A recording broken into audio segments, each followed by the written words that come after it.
Celebrity Big Brother Day 6 and Gary was evicted from the house, and not one person in that house gave a fuck that he was gone.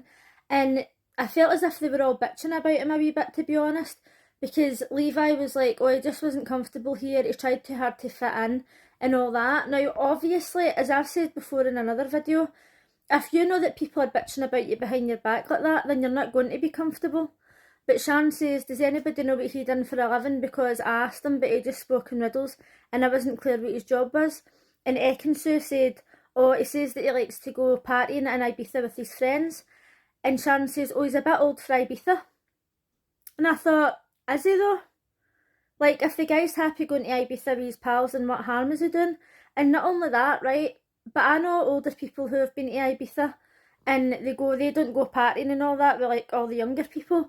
But there's a lot of things for older people to do. And even if he did want to go clubbing, I don't see any problem with that, as long as he's not trying to get into all the young lasses. It absolutely does my nut in when people try and dictate what others do based on their age. It's like, oh, she's too old to be wearing that short skirt, he's too old to be going to Ibiza. Like, people will say, maybe I'm too old to like Disney stuff or collect pop figures or play the computer, like play Kingdom Hearts.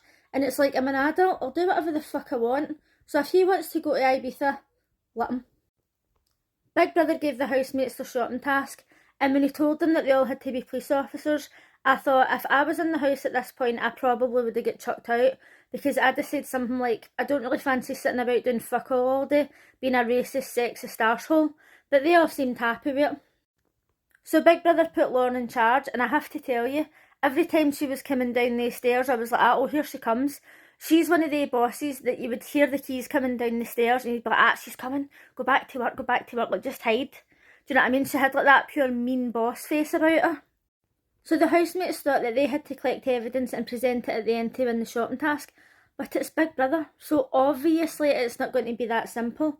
Big Brother made David and Zizi the bad cops, and do you know what? I actually found this task quite funny.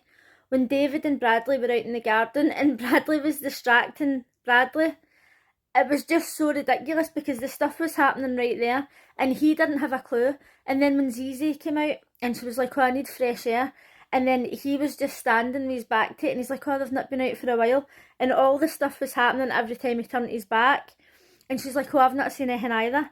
I was pissing myself. But then Lauren came out, right, and as I say, she's like a mean boss. And Zizi was like, oh, I just need air for 5 minutes. And she's like, no, get back inside. And I was like, all they have to do is collect the evidence, right? There was no harm in her being outside for 5 minutes. I felt as if Lauren was on a total power trip. See, if she was a manager, she would be an absolute pain in the arse.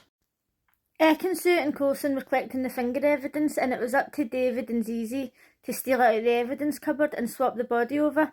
And I liked the fact that David was just like, oh, I've got diarrhea, I need to be next to the toilet. Like, that would so be me. I'd be like that, listen guys, I need to pee like every 10 minutes of my life. I'm just going to sit at the toilet and nobody would question it. But it was quite funny when Levi came in to make tea and David's like, I'll do it, right? Like, and I thought they're going to end up getting caught.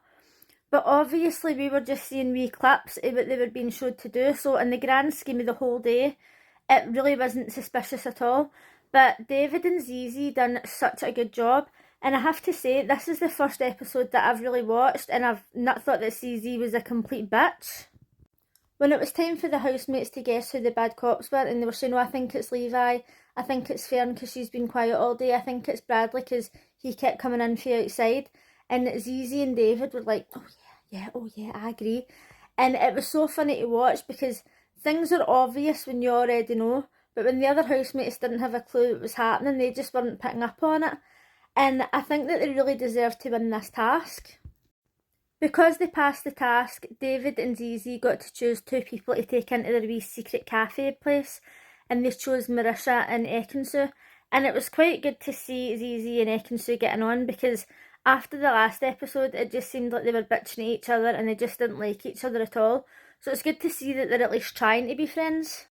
I seen a bit of a sneak peek of tonight's episode, and when the housemates are voting, they let Sharon watch the nominations, and I'm like, yes, I love that, right? Obviously she can't be nominated, but she gets a chance to save somebody from the nominations.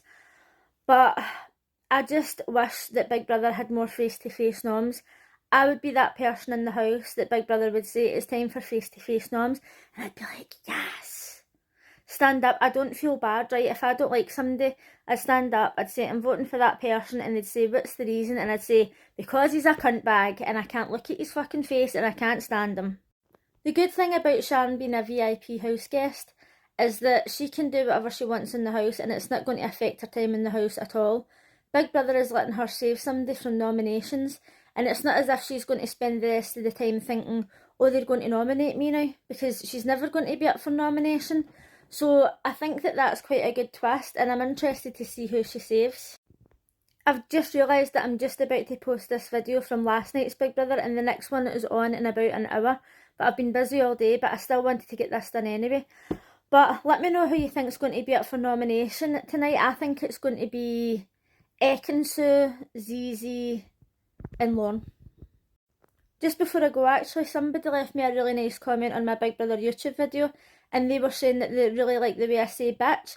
And I spent the rest of the day thinking, do I say bitch differently for other people? Like, I was saying it in my head, and I was like that.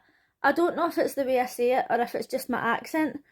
But, I mean, I'm happy for them to like it, and not only that, a lot of my friends and people that I work with now go about calling people cunt bags. So if that ends up being my legacy, then I'm happy with that.